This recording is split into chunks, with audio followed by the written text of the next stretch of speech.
बिस्मिल्लाहिर्रहमानिर्रहीम। स्टार्ट करेंगे vector task scheduling which comes under the topic of vector processing. Vector processing क्या है, सबसे पहले ये देखते हैं। So vector processing occurs when arithmetic और logical operations are applied to vectors. तो वेक्टर प्रोसेसिंग कब होती है? जब हम अरिथमेटिक या लॉजिकल ऑपरेशंस यानी लॉजिकल एंड और अरिथमेटिक ऐड मल्टीप्लाई वगैरह ये अप्लाई करते हैं वेक्टर ऑपरेंड्स पे। So what is a vector? A vector is an ordered set of scalar data items. अलग अलग जो आपके पास सिंगुलर आइटम्स हैं उसका जो कलेक्शन है that is called a vector. अच्छा, वेक्टर की वही खुसूसियत है जैसे एरे में होती है कि all the elements are of the same type, ठीक है, स्टोर्ड इन द मेमोरी। लेकिन ये है कि जैसे एरे में होता है, यहाँ पर वेक्टर में भी क्या है आपके पास, वेक्टर एलिमेंट्स जो होते हैं फिक्स एड्रेसिंग के साथ होते हैं। यानी कि एक एलिमेंट अगर 100 एड्रेस पर है और 2 बाइट्स का है तो नेक्स्ट जो है 102 पे होगा, देन वो 104 पे होगा। ये पॉजिटिव भी हो सकता है डिस्प्लेसमेंट, नेगेटिव भी हो सकता है। और ये जो फिक्स एड्रेसिंग के साथ हमारे पास एलिमेंट्स होते हैं इसको हम स्ट्राइड कहते हैं, ठीक है। A vector operand consists of an ordered set of n elements and each element type is scalar, ठीक है, और सेम डाटा टाइप वो है, ठीक, सेम डाटा टाइप का एलिमेंट है। अच्छा, अब यहाँ पर वेक्टर इंस्ट्रक्शंस जो है उनकी 4 टाइप्स। एक तो ये है कि वेक्टर इनपुट दिया, आउटपुट में भी वेक्टर मिला आपको, ठीक है। सेकंड ये कि आपने इनपुट में वेक्टर दिया, आउटपुट में आपको स्केलर क्वांटिटी मिली यानी सिंगल एलिमेंट मिला। थर्ड क्या है कि आपने दो वेक्टर्स इनपुट में दिए और आउटपुट में आपको सिंगल वेक्टर मिला। और फोर्थ ये है कि आपने एक वेक्टर और स्केलर दिया और आउटपुट में आपको वेक्टर मिला। एग्जाम्पल देख लेते हैं। मिसाल के तौर पे आपके पास जो F1 है, ठीक है, F1 टाइप क्या है कि आपने वेक्टर इनपुट में दिया है और आउटपुट में भी आपको एक वेक्टर ही मिल रहा है। मिसाल के तौर पर एक ये वेक्टर है A, ठीक है, और उसके हर एलिमेंट का क्या किया आपने, स्क्वायर रूट लिया है और उसको बी वेक्टर में स्टोर करवाया है। इसी तरह ए वेक्टर के हर एलिमेंट का साइन लिया है, ठीक है, साइन को साइन और बी में स्टोर करवाया है। ए वेक्टर के हर एलिमेंट का कॉम्प्लीमेंट लेके एक और ए वेक्टर में ही स्टोर करवाती है। तो ये जो ये इसमें क्या है कि एक सिंगुलर वेक्टर आप दे रहे हैं, आउटपुट में भी आपको एक वेक्टर मिल रहा है, ठीक है। ये आपने देखा था कि कौन सी टाइप थी, ये आपके पास फर्स्ट टाइप थी। ये first type vector input vector output. अब आ जाते हैं सेकंड टाइप की तरफ कि आपने वेक्टर दिया है और आपको आउटपुट में मिल रहा है स्केलर, सिंगल क्वांटिटी मिल रही है। तो इसकी एग्जांपल क्या है, आपने एरे के तमाम एलिमेंट्स को, वेक्टर के तमाम एलिमेंट्स को सम अप किया है तो आंसर आपका एक सिंगुलर एलिमेंट, ठीक है। तो this is called vector sum और ये आपको सिंगल क्वांटिटी मिलेगी। इनपुट में तो आपने वेक्टर दिया, आउटपुट में आपको सिंगल क्वांटिटी मिलेगी। अच्छा, सेकंड क्या है, एक वेक्टर में से आपने फाइंड आउट किया भाई मैक्सिमम एलिमेंट कौन सा है इसमें। तो मैक्सिमम एलिमेंट जो होगा वो सिंगल क्वांटिटी रिटर्न होगी, तो ये भी आपको आउटपुट में एक स्केलर क्वांटिटी मिलेगी। अच्छा, थर्ड में क्या था, थर्ड ऑपरेशन क्या था कि दो वेक्टर इंटरैक्ट कर रहे हैं, आउटपुट में सिंगुलर वेक्टर मिल रहा है आपको। तो यहाँ पर क्या है, दो वेक्टर्स आपने ऐड किए, आउटपुट में आपको एक वेक्टर मिल रहा है। दो वेक्टर आपस में मल्टीप्लाई कर दिए, आउटपुट में वेक्टर मिल रहा है। दो वेक्टर के दरमियान and logical and operation perform किया है और ए और बी वेक्टर्स में से हर पोजीशन पे कौन सा मैक्सिमम एलिमेंट है फाइंड करते जा रहे हैं, सी वेक्टर में रखवाते जा रहे हैं। तो ए और बी आपके पास जो है ना, ये इनपुट वेक्टर्स हो गए और सी आपका आउटपुट वेक्टर हो गया। फोर्थ ऑपरेशन क्या है आपके पास, एक वेक्टर इंटरैक्ट कर रहा है स्केलर क्वांटिटी के साथ और आउटपुट में आपको मिल रहा है वेक्टर, ठीक है। तो मिसाल के तौर पे ये एक सिंगल एलिमेंट है एस, वो आपने तमाम वेक्टर के एलिमेंट में ऐड करवा दिया, ठीक है। एक वैल्यू है वो सब में आपने ऐड करवा दी, नॉर्मलाइज, हर वेक्टर के एलिमेंट को डिवाइड कर दिया किसी एक वैल्यू से और आउटपुट में आपको एक आउटपुट जो आता गया वो एक वेक्टर में आप, ठीक है। अच्छा, ये उसकी आप कह रहे हैं कि एक पिक्टोरियल वे में दिखाया गया कि एक ये पाइपलाइन है जिसमें एक वेक्टर पास हो रहा है, आउटपुट में आपको एक वेक्टर मिल रहा है, ये F1, ठीक है। अच्छा, और सेकंड क्या है कि वेक्टर जो है ये प्रोसेस हो रहा है तमाम एलिमेंट्स के सम वगैरह ले रहे हैं, तो वेक्टर जो है ये प्रोसेस होके आउटपुट में स्केलर है। दो वेक्टर जो है पाइपलाइन के अंदर एंटर हुए, प्रोसेस हो रहे हैं, आंसर में एक वेक्टर आ रहा है। एक वेक्टर है, एक स्केलर क्वांटिटी है, इंटरैक्ट कर रहे हैं, आउटपुट में आपको वेक्टर। ठीक है। अच्छा, अब वेक्टर इंस्ट्रक्शन का फॉर्मेट क्या होता है? वेक्टर इंस्ट्रक्शन के फॉर्मेट में आपके पास 5 एलिमेंट्स होते हैं। जाहिर बात है, सबसे पहले जो सबसे इंपॉर्टेंट चीज है जिसके बगैर इंस्ट्रक्शन का वजूद ही नहीं होता, that is called the operation code, यानी कि ऑपकोड। तो ऑपकोड आपको बताता है कि क्या ऑपरेशन आपको परफॉर्म करना है। It is used to select the functional unit or to reconfigure a multifunctional unit to perform specified operations। तो आप इसके जरिए से क्या करते हैं, अरिथमेटिक लॉजिक यूनिट का जो स्पेसिफिक जो फंक्शन है उसको इनेबल कर देते हैं। जैसे एडिशन करनी है, मल्टीप्लिकेशन करनी है, ठीक है, या फिर जो मल्टीपल ऑपरेशंस परफॉर्म होने उसकी सीक्वेंस जो है ना वो डिफाइन हो जाती है। तो जैसे कि एक इंस्ट्रक्शन के पीछे क्या होती है, कई माइक्रो इंस्ट्रक्शंस होती हैं। ठीक है, तो ये जो ऑपकोड होता है ये इनेबल करता है कि what the operation you are going to perform. अच्छा, इसके बाद जो सेकंड इंपॉर्टेंट चीज होती है वो होता है base address of the operand. ठीक है, कहाँ से आपका ऑपरेंड जो है वो स्टार्ट हो रहा है। तो needed for both source and the result और डेस्टिनेशन वेक्टर। तो बेस एड्रेस जो है आपके पास आपको स्पेसिफाई करना पड़ेगा सोर्स के लिए भी और रिजल्टेंट वेक्टर के लिए भी। अच्छा, ये भी हो सकता है कि आपका ऑपरेंड और रिजल्ट जो है वो कोई रजिस्टर हो, कोई रजिस्टर फाइल हो। ठीक है, the designated vector register must be specified. जैसे कि रजिस्टर टू रजिस्टर आर्किटेक्चर में होगा कि अगर मेमोरी से भी आ रहा है तो पहले रजिस्टर में जाएगा और फिर रजिस्टर से वो पाइपलाइन में एंटर होगा, वापस आंसर भी रजिस्टर में होगा, फिर आप भले उसको मेमोरी में अपडेट कर दें। तो इन इधर केस, चाहे मेमोरी टू मेमोरी हो और रजिस्टर टू रजिस्टर हो, आपको बताना पड़ेगा कि कहाँ आपके जो वेक्टर्स हैं वो कहाँ रखे। ठीक है, उसके बाद आपको बताना है कि वेक्टर के एलिमेंट्स जो हैं वो कितने कितने फासले से आपको एक्सेस करते हुए जाना है। तो वेक्टर जो आपका है उसमें कितना कितना इंक्रीमेंट देना है। तो डिफॉल्ट में ये वैल्यू जो है 1 होती है। इसके बाद होता है आपके पास एड्रेस ऑफसेट, यानी आपने स्पेसिफाई तो कर दिया कि वेक्टर यहाँ से शुरू हो रहा है। ठीक है, बेस एड्रेस आपने दे दिया, लेकिन उसके बाद बेस एड्रेस में क्या चीज ऐड होगी, ऑफसेट ऐड होगा। तो आपके पास क्या होगा, इफेक्टिव एड्रेस बनेगा, यानी फाइनल मेमोरी का एड्रेस। आपने जैसे 8086 माइक्रो प्रोसेसर में देखा होगा कि 20 बिट का एड्रेस कैसे बनता था, कि हमारे पास एक सेगमेंट रजिस्टर होता था और एक ऑफसेट रजिस्टर होता था, वो दोनों ऐड होते थे और फिर फाइनल एड्रेस बनता था। तो ये जो ऑफसेट होता है ये क्या होता है, एक increment relative to the base address. Base address में हम प्लस करते हैं और फिर हम जो है ना स्टार्ट ऑफ द वेक्टर पहुंचते हैं। ठीक है। अच्छा, ये जो है ना बेस एड्रेस से रिलेटिव पॉजिटिव भी हो सकता है, नेगेटिव भी हो सकता है। तो यहाँ से आपने बता दिया कि ये जो है ना स्टार्टिंग पॉइंट है वेक्टर का। अब कहाँ कितने एलिमेंट्स आपको प्रोसेस करने हैं, यानी कहाँ आपका एंड होगा, ये आपका बताएगा वेक्टर लेंथ। ठीक है, तो स्टार्टिंग एड्रेस आप स्पेसिफाई कर देंगे और बता देंगे कि कितने एलिमेंट्स को starting from this address process करना है। तो ये आपका वेक्टर लेंथ बताएगा। ठीक है, तो ये 5 एलिमेंट्स है आपके पास किसी भी वेक्टर इंस्ट्रक्शन। अच्छा, अब ये हमारे पास है मल्टी पाइपलाइन वेक्टर प्रोसेसर। एक तो ये था कि वेक्टर प्रोसेसर है हमारे पास और वो किसी वेक्टर को लेता है और उसमें सेम टाइप का ऑपरेशन परफॉर्म करता है लीनियर फैशन में। ठीक है, और दूसरा ये है कि हमारे पास सपोज करें एक पाइपलाइन है वेक्टर्स। ठीक है, वेक्टर पाइपलाइन है हमारे पास।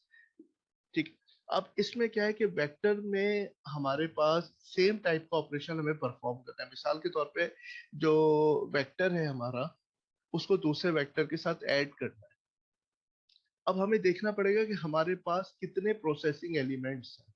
अगर आपके जहन में हो SIMD आर्किटेक्चर, तो उसमें क्या होता था, प्रोसेसिंग एलिमेंट्स होते थे। तो हर प्रोसेसिंग एलिमेंट को हम लोग क्या करते थे, एक एक वेक्टर एलिमेंट जो है वो दे देते थे और वो एक साथ प्रोसेस करता था। तो इस तरह यहाँ पर क्या है आपके पास, वेक्टर इंस्ट्रक्शन को प्रोसेस करने के लिए पाइपलाइन है। यानी सपोज करें कि अगर ये पाइपलाइन कैपेबल है 16 एलिमेंट्स को प्रोसेस करने के लिए, और हमारे पास जो है ना 32 एलिमेंट्स है, तो हम क्या करेंगे, 16 एलिमेंट्स यहाँ पर दे देंगे, 16 एलिमेंट्स दूसरी पाइपलाइन में दे देंगे, तो हमारा प्रोसेस जो है ना पैरेलल तरीके से परफॉर्म हो जाएगा। ठीक है, तो हमें जरूरत है किस चीज की, मल्टीपल प्रोसेसिंग एलिमेंट्स की। तो हमारे पास यहाँ पे पाइपलाइन में क्या होता है, मल्टीपल इंस्ट्रक्शन चल सकती है।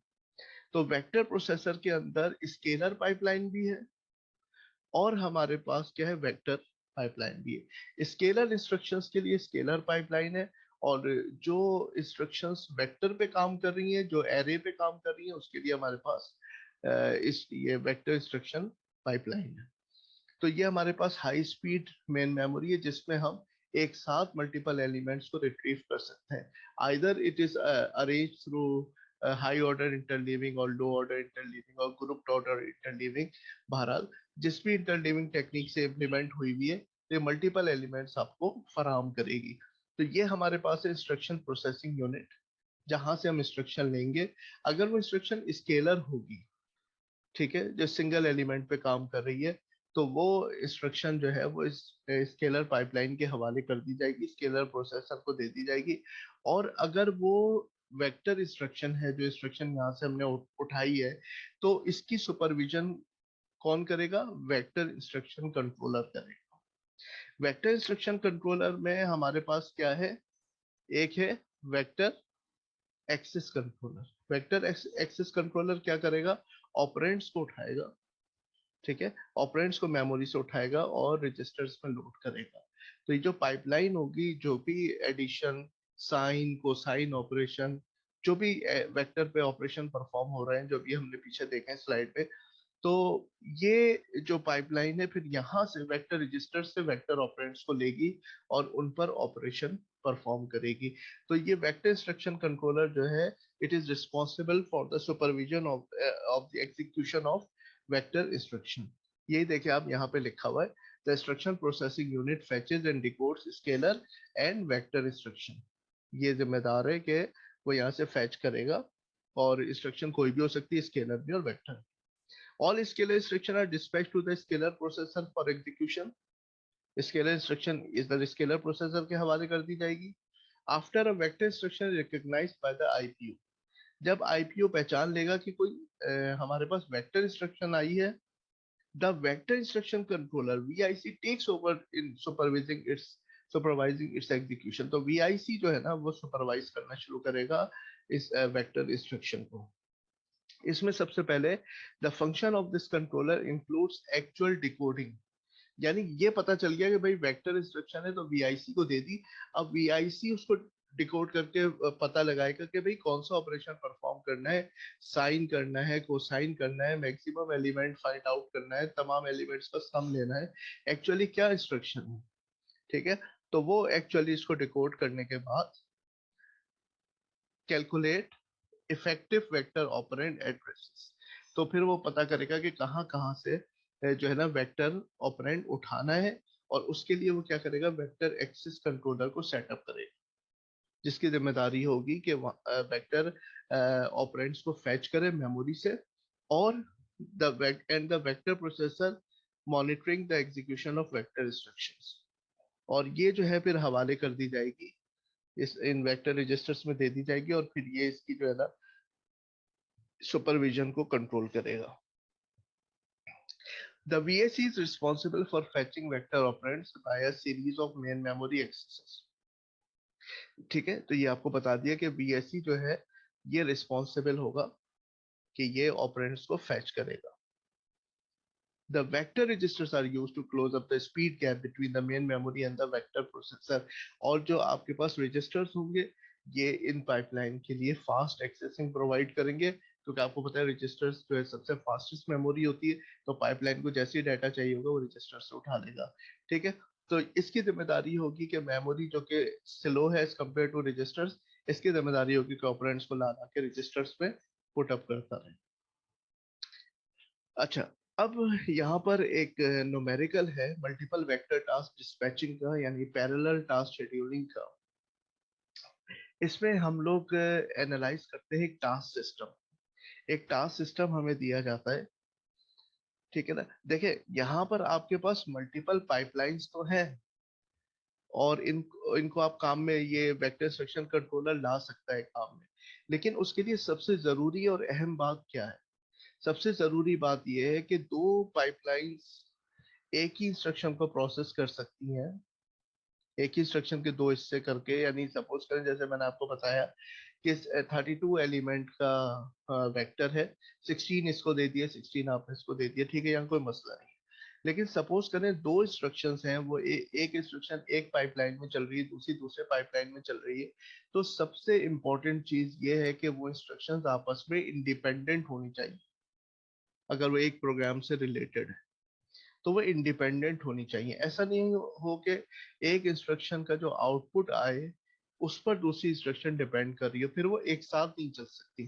तो वेक्टर टास्क शेड्यूलिंग जो है, जिसमें ये पैरेलल टास्क शेड्यूलिंग है, इसमें सबसे पहले हम देखते हैं टास्क सिस्टम को। टास्क सिस्टम क्या होता है? It contains a set of vector instructions, जिनको हम टास्क कह रहे हैं, विद अ प्रेसिडेंस रिलेशन, जिसमें एक प्रेसिडेंस रिलेशन होता है, which is determined only by data dependency.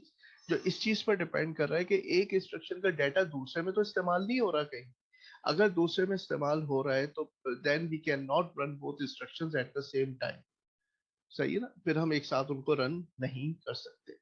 तो टास्क सिस्टम में जो है वेक्टर इंस्ट्रक्शंस की का सेट होता है, लेकिन उसमें साथ में प्रेसिडेंस रिलेशन बड़ा इंपॉर्टेंट होता है। अच्छा, a long vector task can be partitioned into many sub-vectors to be processed by several pipelines concurrently.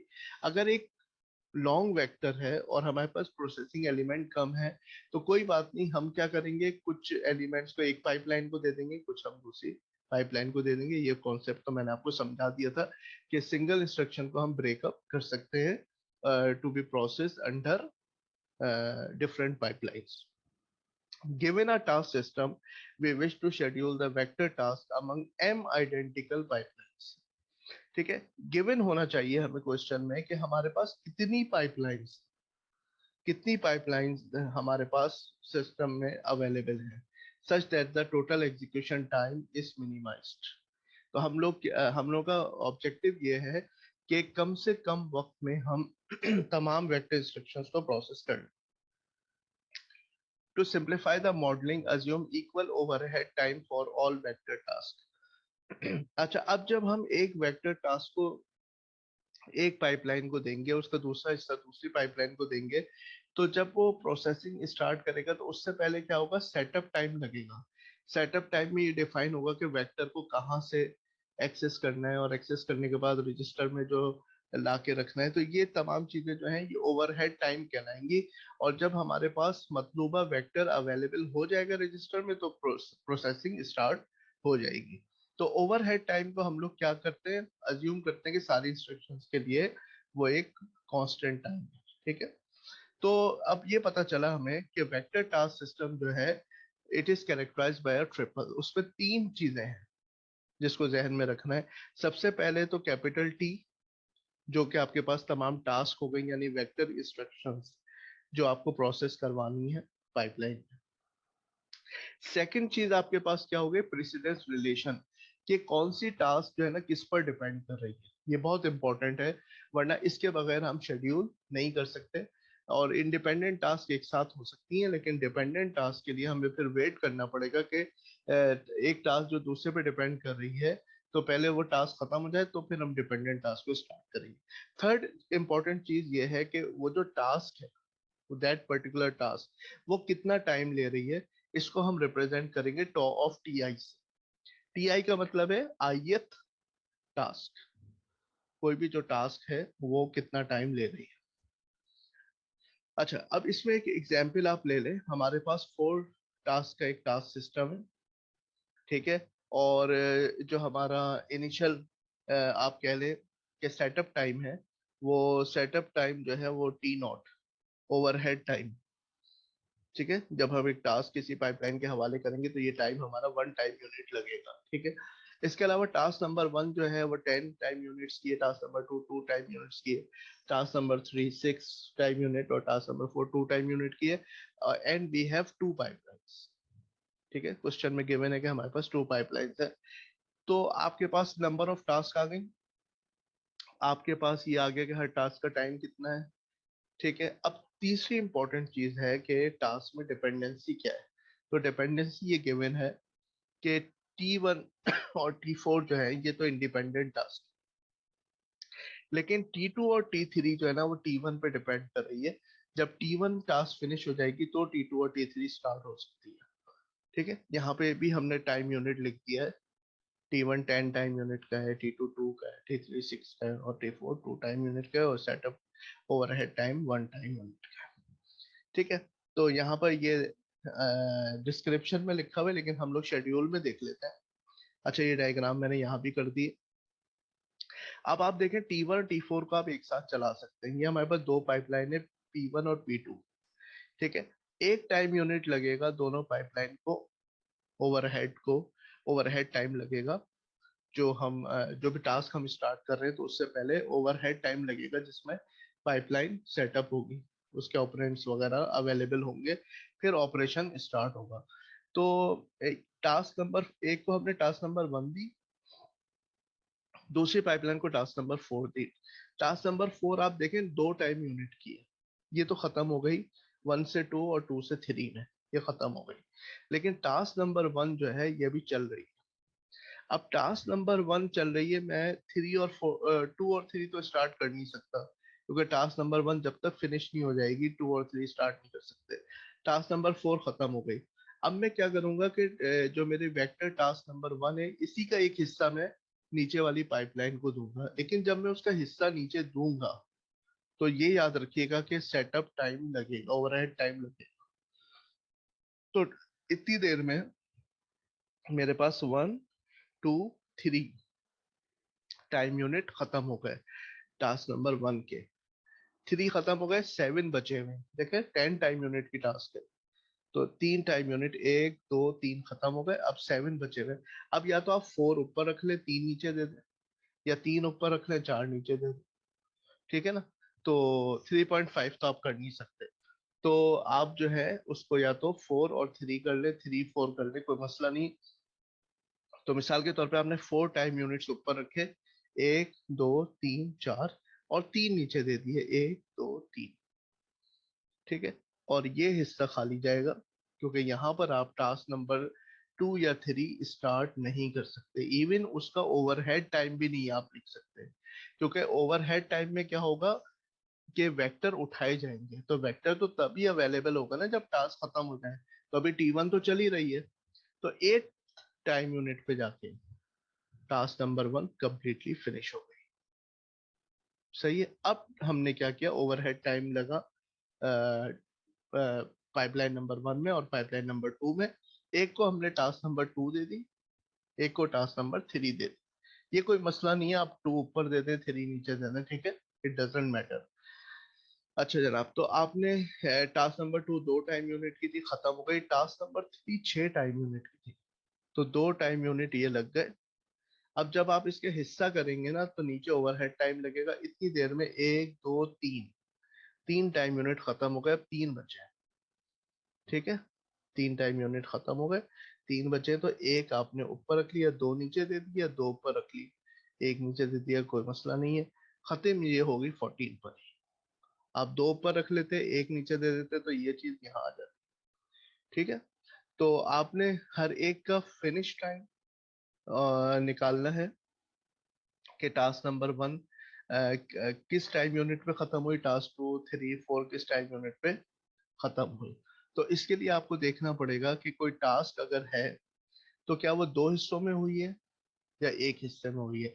तो जैसे जो टास्क नंबर 1 है, तो वो पाइपलाइन नंबर 1 में 0 से 8 तक चली है, और नीचे फिर 3 से लेके 7 तक चली है। ठीक है, इसका मतलब है टास्क नंबर 1 का स्टार्टिंग टाइम जो था वो 0 था, और फिनिश टाइम जो था वो 8 था। इनमें से 8 और 7 में से मैक्सिमम कौन सा है, 8, और 0 और 3 में से मिनिमम कौन सा है, 0। तो 0 से 8 तक चली। टास्क नंबर 2 जो है वो चली है जनाब आपकी 8 से लेके 11 तक। 8 से 11 तक, तो इसमें तो एक ही है, तो बस इस 8 स्टार्टिंग टाइम है और फिनिश टाइम 11 है। टास्क नंबर 3 जो है दो हिस्सों में चली है, यानी 8 टाइम यूनिट से 13 तक और 11 से लेके 14 तक। 11 से 14 और 8 से 13 तक। 8 और 11 में मिनिमम 8 है और 13 और 14 में मैक्सिमम 14 है। अच्छा, टास्क नंबर 4 जो है वो 0 से 3 तक चली है, तो स्टार्टिंग टाइम 0 है और फिनिश टाइम 3 है। अब सबके फिनिश टाइम देख लेंगे चारों के, जो मैक्सिमम होगा that will determine the value of omega. And what is omega? Omega is the final finish time for all the task. तो final finish time of all the task is the finish time of task number 3 and that is 14 time units. ठीक है, तो आप तमाम finish times का maximum निकाल लेंगे तो आपके पास ये ओमेगा आ जाएगा। ठीक है, तो ये हमारा टारगेट होगा, find out the omega. Thank you.